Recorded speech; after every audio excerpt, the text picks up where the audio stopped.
Publicado en el año 1803, el Tratado de Pedagogía de Kant afirma: el hombre llega a ser hombre exclusivamente por la educación, es lo que la educación hace de él. Hola, soy Santiago Mora Martínez. Estoy aquí para iniciar una travesía por la historia de la humanidad y los rincones del pensamiento. Te invito a acompañarme. En esta ocasión compartiré con ustedes una reflexión histórica, filosófica y científica sobre cómo ha cambiado el cristianismo, pasando de ser una filosofía de paz, amor y tolerancia a la excusa perfecta para justificar el actuar de misántropo. En efecto, dejando de ser un cristianismo para ser una cristiandad. Por favor, quédate y mira la conferencia hasta el final. Para dar inicio, citaré al poeta moderno Robert Frost.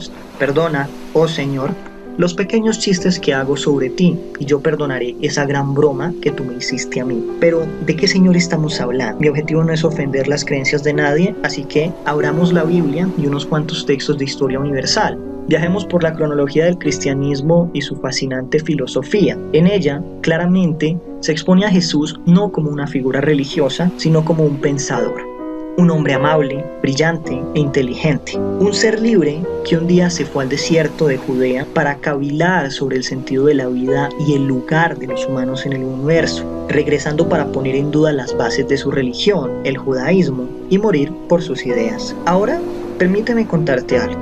¿Cómo fue que el rostro de una filosofía tan hermosa y excelsa, llena de amor y paz, se convirtió en el estandarte de atrocidades, genocidios e intolerancia? ¿No me crees? Permíteme citar los 10 tomos de la obra, escrita por el historiador y ensayista alemán Karl-Heinz Dresner, recopilando hechos que están sólidamente demostrados y son ampliamente aceptados por la academia, como el antisemitismo de los doctores de la Iglesia, los santos Efrén de Siria, Jerónimo de Estridón, Hilario de Poitiers y Juan Crisóstomo, este último con sus homilias llamadas Contra los judíos, que años después en la historia fueron reimpresas una y otra vez para poder justificar los campos de concentración y las acciones antisemitas del Partido Nacional Socialista Obrero Alemán en torno al año 1940. Claramente, el principal punto de inspiración para el antisemitismo en Alemania no fue el catolicismo, sino el protestantismo, sobre todo gracias a la obra de Lutero, su libro Los judíos y sus mentiras,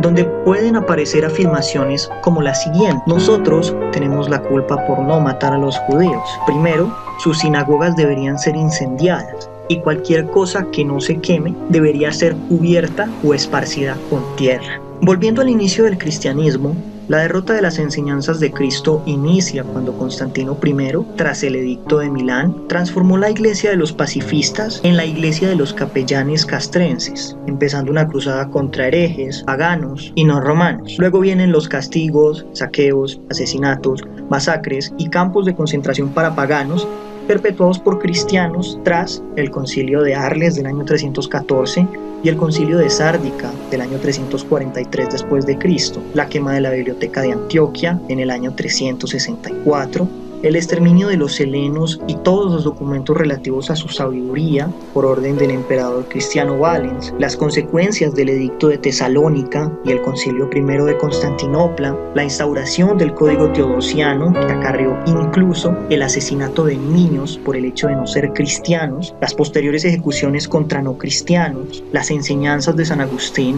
aprobando a lo que él denominaba la guerra justa y santa al poner el patriotismo por encima del amor paterno-filial, la demolición entre los años 440 a 450 después de Cristo de monumentos, altares y templos de Atenas, Olimpia y otras ciudades griegas, la quema de libros no cristianos por orden de Teodosio II, el cierre de la Academia de Filosofía de Atenas, donde había enseñado Platón por una orden del emperador Justiniano, los asesinatos de paganos entre el año 530 y 550, ordenados por el inquisidor Juan Asiacus por toda Asia Menor, la crucifixión de helenos en la parte oriental del imperio, entre el 550 y el 570 después de Cristo, la decapitación de 4.500 sajones que no deseaban convertirse al cristianismo, ordenada por Carlomagno en el año 782, el asesinato de 11.000 hombres, mujeres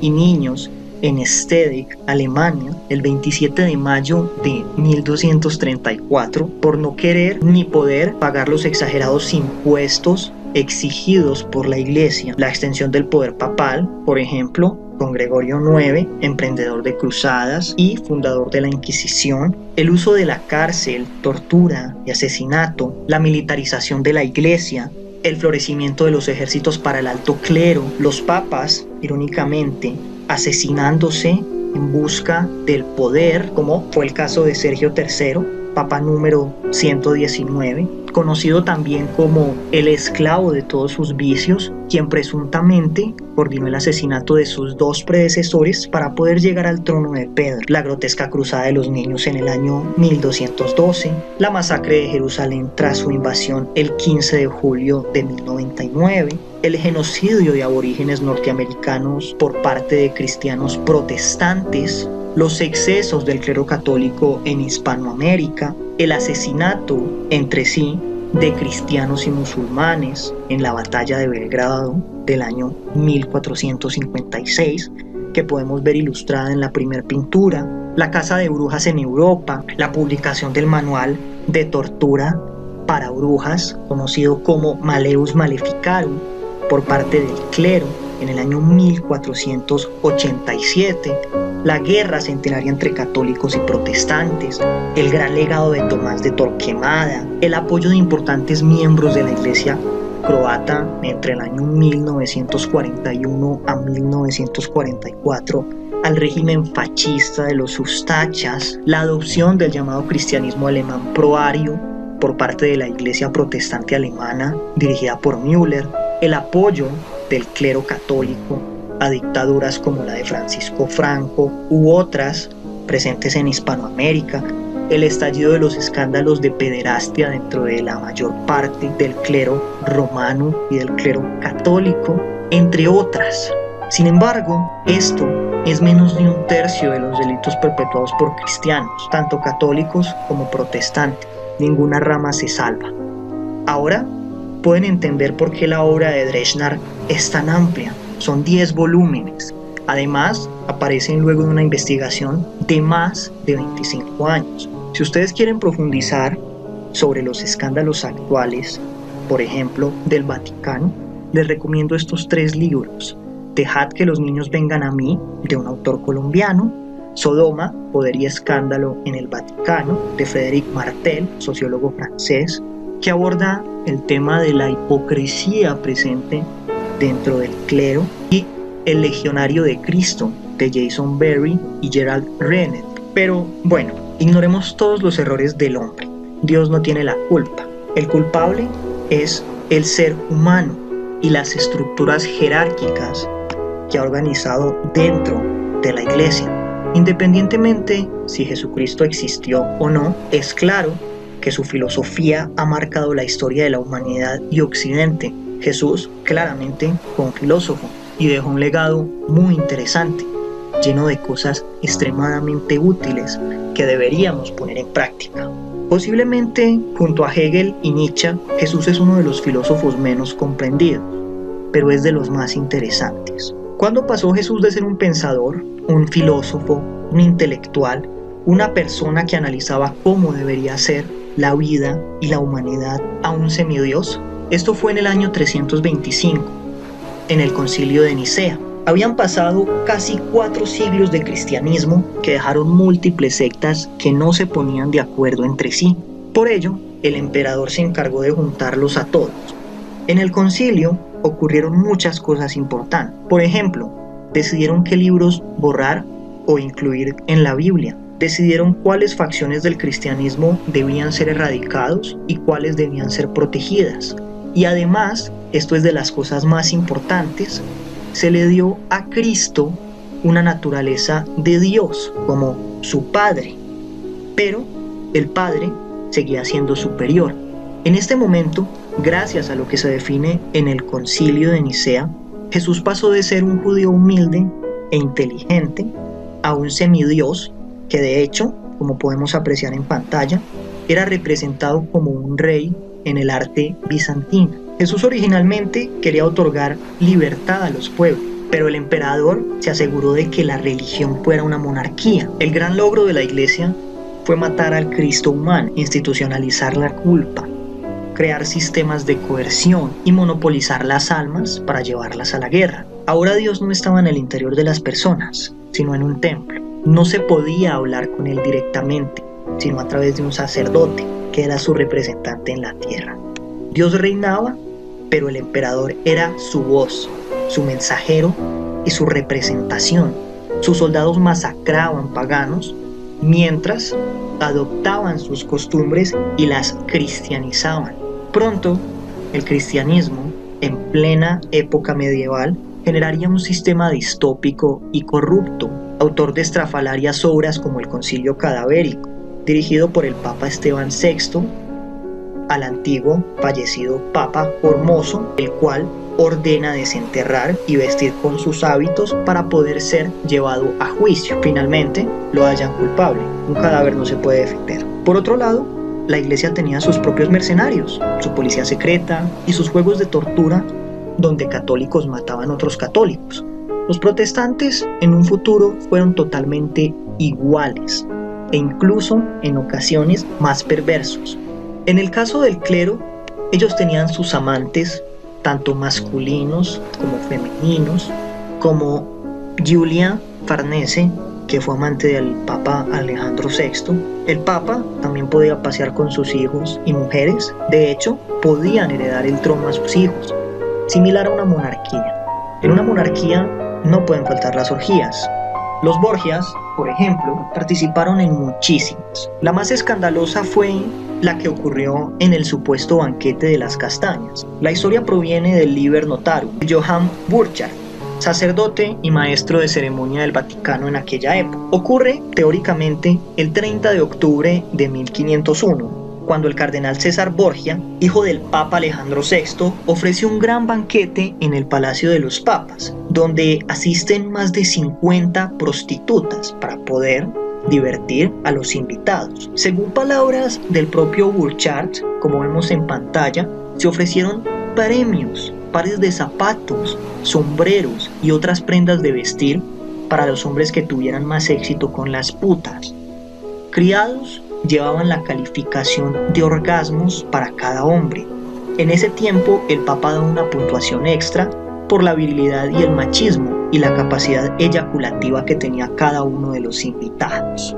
Como diría Søren Kierkegaard, nuestro sistema es una cristiandad y la cristiandad es la contradicción del cristianismo. Efectivamente, en eso se había convertido el rostro de Cristo, lamentablemente. Sin embargo, no me gusta para nada ese Cristo. Parece que es una distorsión, con su clero de criminales y de aristócratas. Regresemos al Cristo filósofo, el pensador, el apasionante e interesante. Para entender a Jesús, primero debemos revisar qué era lo que leía. El Antiguo Testamento, que en realidad son 39 libros escritos por muchos autores, editado al azar por 50 años, modificado según las intrigas del hombre, como ocurrió en el Concilio de Nicea, y compilado posteriormente por un comité, pero en conjunto cuentan 4 historias. Las podemos ver en pantalla. El Cantar de los Cantares no es una historia, rompe con los esquemas de la Biblia.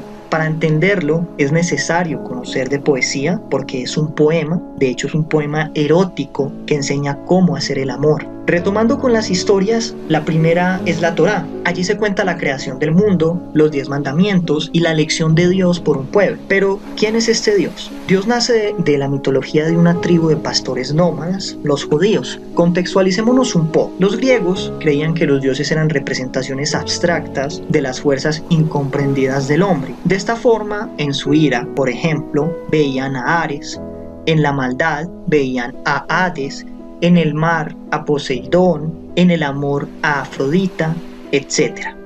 En otras palabras, todas las fuerzas que trascendían al ser humano eran identificados como dioses, pero estos dioses no eran personajes, sino metáforas para poder representar aspectos del mundo que la humanidad no comprendía plenamente. ¿Y por qué destaca Israel? Porque ellos pusieron todas esas fuerzas en un solo ser conocido como Yahvé, y porque eran el pueblo elegido.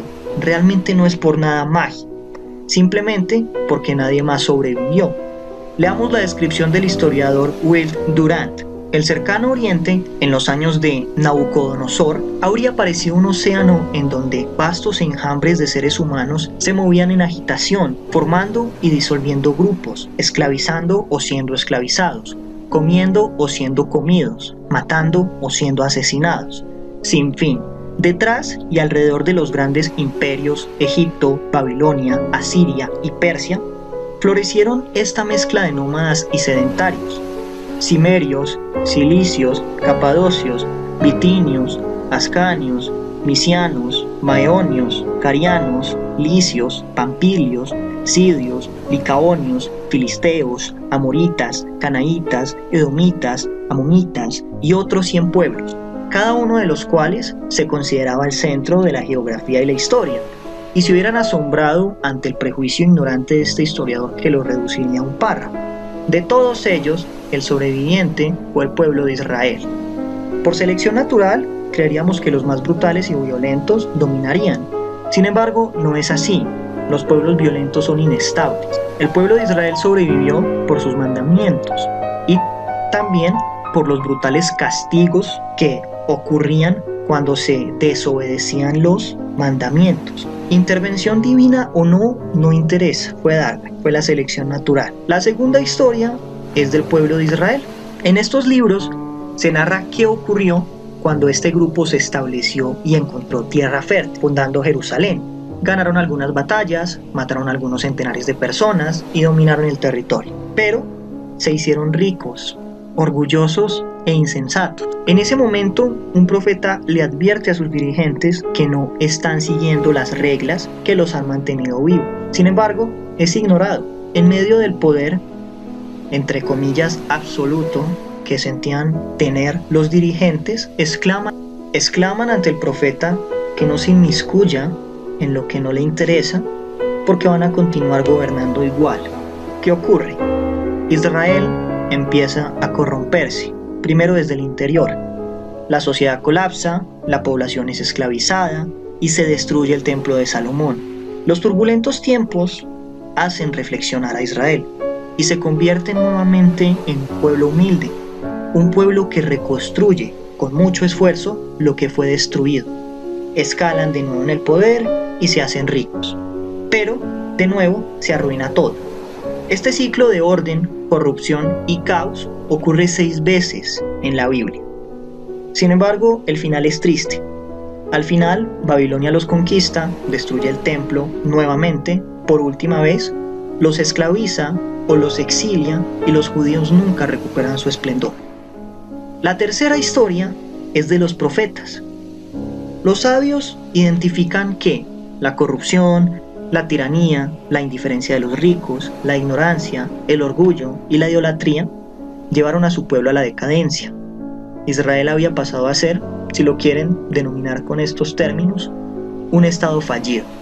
Tristemente, ni siquiera los profetas sabían cómo arreglarlo. En este periodo de tiempo se empieza a recopilar la sabiduría del pueblo judío en Salmos, Eclesiastes y Job. Y llegamos entonces a la última de las historias. Esta última historia se compone de los 3 libros que acabamos de mencionar. En estos se explica cómo llevar una vida digna. En Proverbios se dan consejos optimistas sobre el actuar sabio. En Eclesiastes se cambia un poco la mirada y se explica por qué la vida es Hebel, humo que parece sólido y se desvanece al intentar atraparlo. Se explica por qué en ocasiones los malos no son castigados y los buenos pasan por desgracias. Todo viene y todo se va. Lo único certero es la muerte, que debemos aceptar. Debemos aceptar la intrascendencia de nuestra vida y aceptar los regalos del presente. Todo lo anterior se sintetiza en la historia de Job, un hombre que luego de tener todo y ser justo, lo pierde por voluntad de Dios. Pierde el dinero, mueren sus hijos, enferma, etc. En ese momento pide ayuda a Dios, quien lo ignora. Al finalizar la historia, Dios decide responderle a Job. Le muestra toda la complejidad del universo. Y en ese momento, Job entiende que no todo pasa por algo, no todo tiene una explicación, sino que todo hace parte del plan divino o del plan perfecto de Dios. La interpretación de la historia de Job varía. Según los judíos de la época, que eran afines a los monarcas y a la autoridad, la reflexión de esta historia era que nadie podía dudar de Dios y los monarcas. ¿Por qué? Porque los monarcas, teóricamente, en aquellos años estaban elegidos por Dios. Según la interpretación antigua, nuestro dolor y las tragedias se justifican al ser parte del plan perfecto. En mi humilde interpretación, parafraseando a Schopenhauer, Sartre y algunos principios termodinámicos de la entropía, somos insignificantes en el universo, pequeños homúnculos sin trascendencia ni importancia, condenados a la muerte y el vacío. Como mortales, nuestro sufrimiento carece de importancia. Nuestra conciencia, nombre, familia, amigos y creencias son etéreas, desaparecerán. La vida carece de valor. Ni tú, tus sueños, logros o metas tienen un significado real.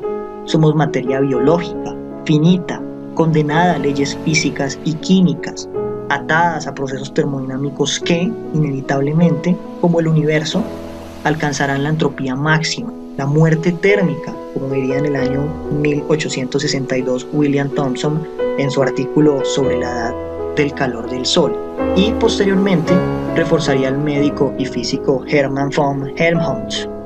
La humanidad es solo un pequeño fragmento del espacio-tiempo. Dios, simbólicamente, se había desmoronado. Fue superado por su creación.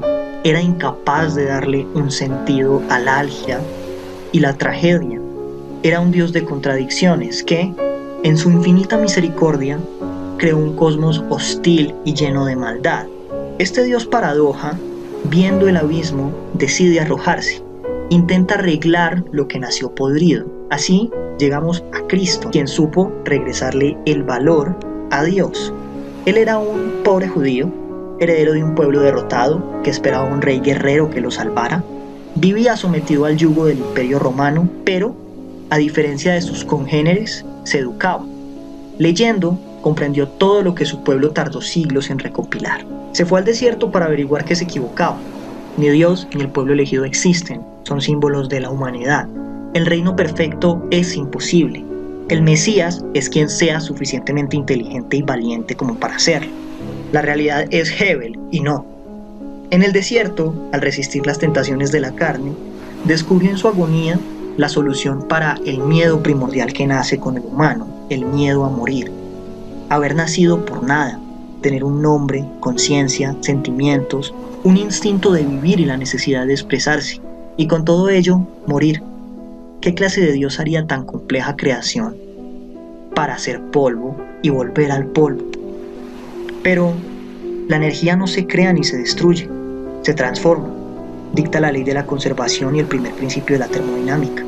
¿Acaso nuestro cadáver no alimentará a los gusanos, que a su vez fertilizarán la tierra, donde crecerán plantas que se comerán los animales que luego mataremos y procesaremos para el consumo, obteniendo aminoácidos, péptidos, proteínas, lípidos, oligosacáridos y monosacáridos, que utilizaremos como sustratos y nutrientes para llevar a cabo procesos vitales y sintetizar ATP, que luego usaremos para erguir ciudades y reproducirnos?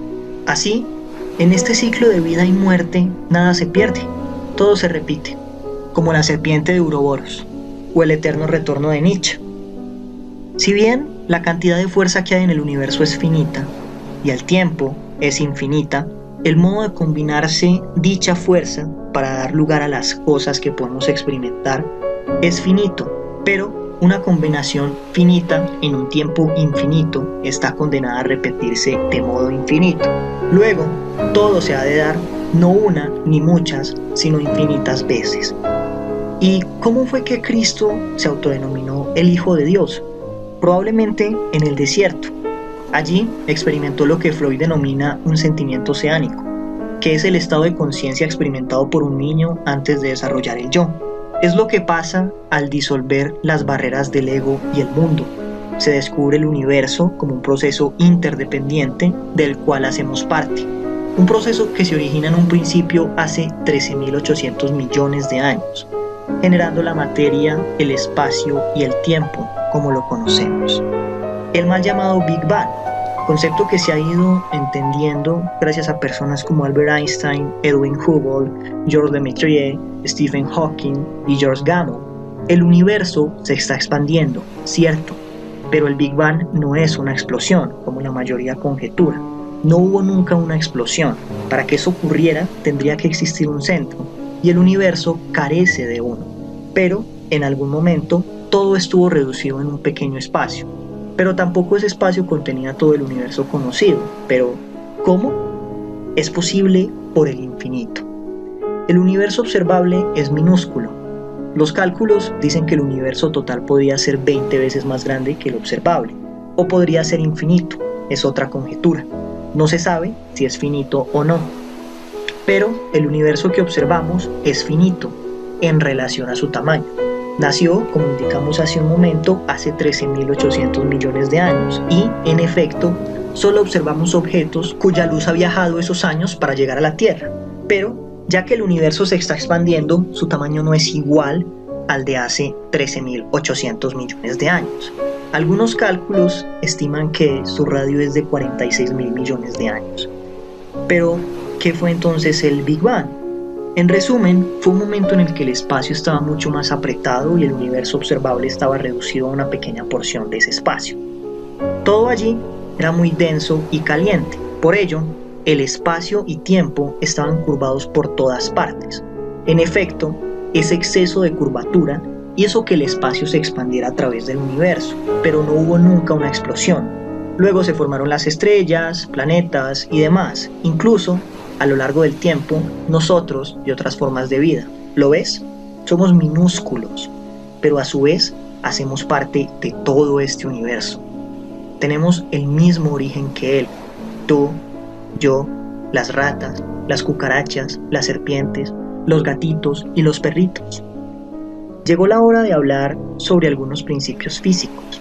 Aquí la cosa puede resultar un poco confusa, pero créeme, es importante para entender lo que se viene. Debemos mencionar al bosón de Higgs, y no es la falacia llamada por algunos como la partícula de Dios. Isaac Newton consiguió predecir el movimiento de los planetas y asociarlo con la fuerza gravitacional que generaba atracción a partir de la masa. Lo más fascinante es sin comprender en su totalidad cómo funciona esta fuerza. No obstante, describió la ley de la gravitación universal, que es la fuerza por la cual se atraen los objetos por el simple hecho de tener masa. Por ejemplo, nosotros, al estar en el planeta y tener una masa, nos vemos atraídos hacia el suelo. Todos los demás planetas tienen una fuerza gravitacional. La de la Tierra, por ejemplo, es de 9.8 metros sobre segundo al cuadrado, mayor al valor de la Luna, que, al tener una menor masa, tiene una fuerza de gravedad de tan solo 1.62 metros sobre segundo al cuadrado.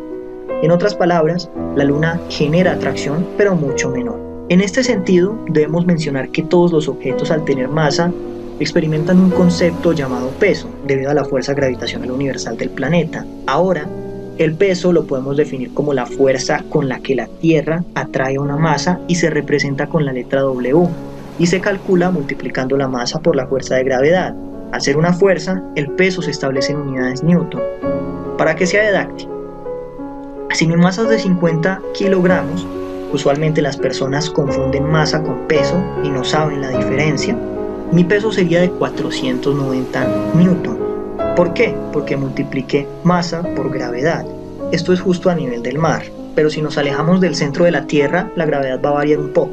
En el Everest es, por ejemplo, la fuerza gravitacional de 9.75 metros sobre segundo al cuadrado. Por ello, un cuerpo no pesa igual en todos los planetas. La masa continúa siendo igual, pero la fuerza gravitacional varía. En otras palabras, seguimos siendo igual de gordos aquí o en el espacio, pero con otro peso, porque el peso es un concepto distinto a la masa. Increíble. Albert Einstein, con su forma de la relatividad general, sí explicó el mecanismo detrás de la gravedad, pero no llegó a entender cómo se generaba la masa. Para ello, generalizó la teoría especial de la relatividad, introduciendo el principio de equivalencia, que describe la aceleración y la gravedad como aspectos distintos de la misma realidad, la noción de la curvatura del espacio-tiempo y el principio de covarianza generalizada. En la teoría especial de la relatividad del año 1905 se propone la fórmula conocida por todos, que dicta que la energía es igual a la masa por la velocidad de la luz al cuadrado. Sin embargo, sorprendentemente, esta fórmula, la más famosa de todos los tiempos, no es universal, solo es verdad para partículas en reposo. Si una partícula tiene una velocidad, la verdadera fórmula es energía es igual a masa por velocidad de la luz al cuadrado sobre la raíz cuadrada de 1 menos la velocidad de la partícula sobre la velocidad de la luz. Lo que pasa se ve en la gráfica. A medida que aumenta la velocidad, aumenta la energía, hasta que llegue a la velocidad de la luz. Esta es la verdadera fórmula de Einstein. Incluso en su tiempo, Einstein no supo interpretarla a cabalidad. La energía es la raíz cuadrada de m al cuadrado por c a la 4 más el momento de la partícula al cuadrado por c al cuadrado. La generalización de lo anterior permitió postular que en un punto concreto no se puede distinguir experimentalmente entre un cuerpo acelerado uniformemente y un campo gravitatorio uniforme. A pesar de explicar el mecanismo detrás de la gravedad, Einstein no logró entender cómo se generaba la masa. Si bien es cierto que despejando la segunda ley de Newton, podemos calcular la masa dividiendo la fuerza sobre la aceleración, pero no es suficiente para entender cómo funciona lo más elemental y superficial del universo. Falta saber qué es la masa y de dónde se origina. ¿Cómo? Regresemos a las 3 leyes de Newton. Vayamos a la segunda, que decía que la fuerza es igual a la masa por la aceleración. En otras palabras, la masa se contrapone a los cambios de movimiento, dicho de otra manera, a la aceleración. Por sentido común, cuanto más masa tiene algo, más fuerza debe hacerse para que vaya rápido. Les prometo que ya casi vamos a hablar del bosón de Higgs. La masa es la resistencia al movimiento causado por el campo de Higgs. El campo de Higgs es una especie de melaza cósmica formada por bosones de Higgs en las que estamos inmersos como si flotáramos en el mar. Las partículas pueden tener masa o no, sin masa como los fotones o con masa como un protón. A mayor masa, mayor interacción del campo de Higgs. A menor masa, menor interacción. Por ende, si no hay masa, se podría desplazar por el campo sin dificultad. Es muy complejo, realmente. A medida que intentamos ampliar el conocimiento, nos damos cuenta que realmente no sabemos nada y somos ignorantes. Efecto Dunning-Kruger totalmente. Sí, como yo, te sientes sumergido en el pozo del sufrimiento al ver los minúsculos conocimientos que albergas. No te preocupes, vas por un buen camino. De la duda, frustración y aceptación de la propia ignorancia surge la investigación. Tal vez por eso estás aquí. Como muchos, también deseas aprender, romper paradigmas y creencias para poder crecer como persona. Si te sientes como el del sofá, te felicito, eres todo un maestro. Me alegra mucho que estés aquí y me encantaría poder aprender de ti. Si eres como el primero, revalúa la situación, porque eres un ignorante ciego. La peor combinación dentro de un ser humano. En otras palabras, como diría Justin Kruger y David Dunning, las personas que tienen un escaso conocimiento tienden sistemáticamente a pensar que saben mucho más de lo que saben debido a su propia incompetencia, que les dificulta reconocer sus errores y limitaciones.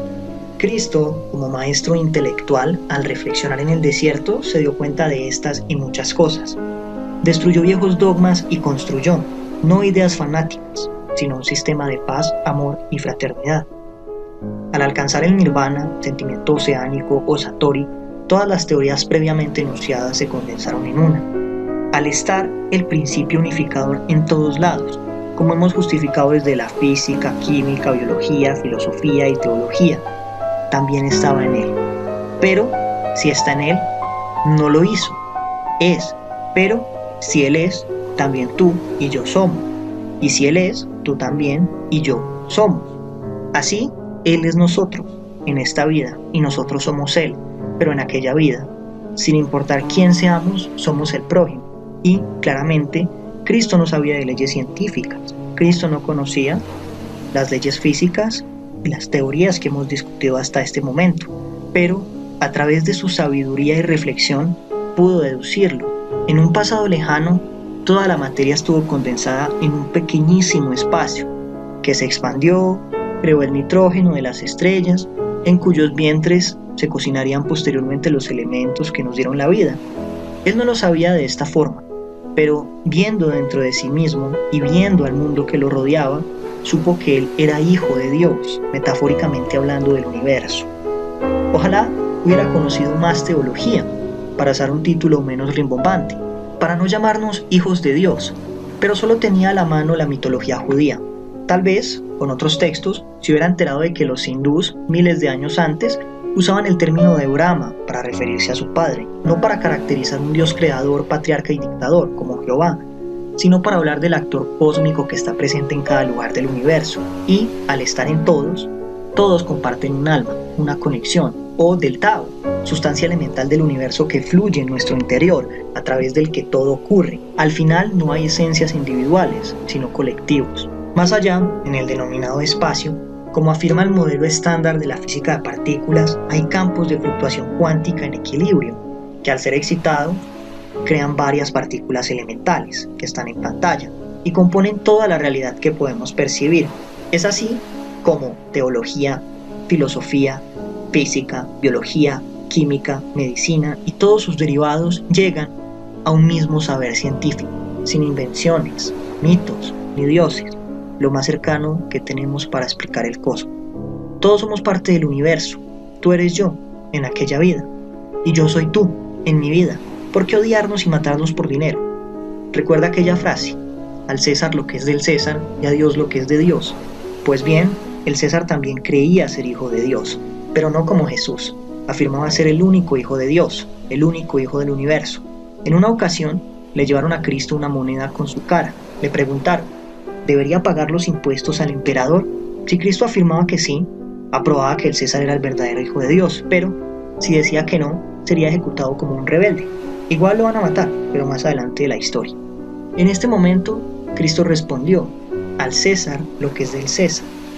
Si crees en el emperador, que valora con su vida el oro, ese es tu Dios, págale. Pero si crees en Dios, universo, metafóricamente hablando, Él no te pide dinero, solo da lo que Él te dio, todo tu ser. Así, en la montaña, afirma: trata a los demás como te gustaría ser tratado. Me recuerda al imperativo categórico de Kant. Además, añade algo: este mandamiento nuevo les doy, que se amen los unos a los otros, así como yo los he amado.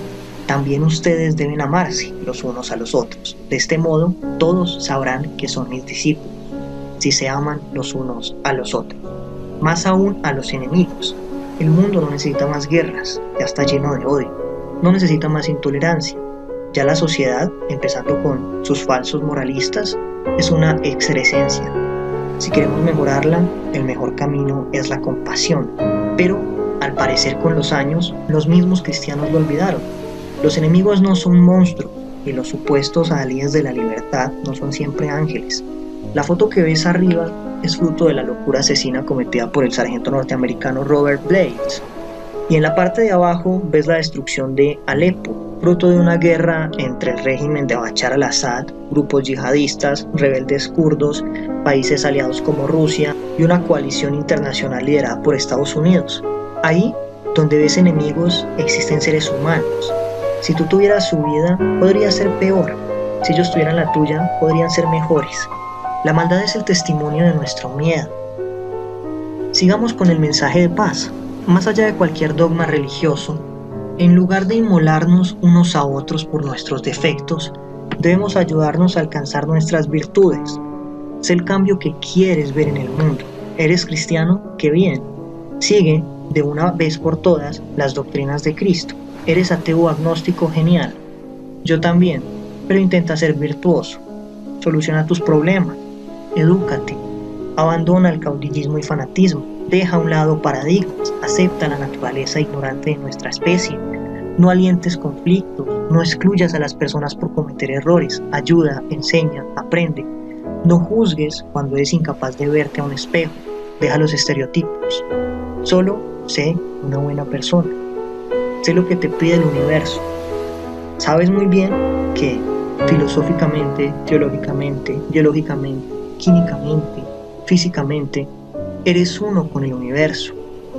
Poéticamente hablando, compórtate con tus semejantes como quisieras que se comportaran contigo. Sí, el amor incondicional al prójimo. Eso puede salvar el mundo. Por ello, la aristocracia judeocristiana romana mató a Jesús, crucificado como un rebelde, el mismo sitio donde asesinarían a los gladiadores de Espartaco para dar una lección al mundo, ya que El amor desafía el estilo de vida de los tiranos. Un mundo que depende del odio y el miedo mutuo, pues la guerra es su motor. No hay un más allá. El mundo es ahora, es lo que hacemos de él. Nadie nos salvará, ningún Dios vendrá, solo nosotros. No basta con creer en Dios. Si Él quiere existir, debe demostrarse en las acciones de los creyentes y en las acciones de los ateos. No hay Edén ni reinos fuera de este mundo. Si queremos la paz del paraíso, debemos construirlo nosotros. Gracias. Los dejo con esta frase de Ortega y Gasset, extraído de La deshumanización del arte, publicado en el año 1925. Nuestras convicciones más arraigadas, más indubitables, son las más sospechosas. Ellas constituyen nuestros límites, nuestros confines, nuestra prisión. Toda obstinación por mantenernos dentro de nuestros horizontes habituales significa debilidad, decadencia de las energías vitales.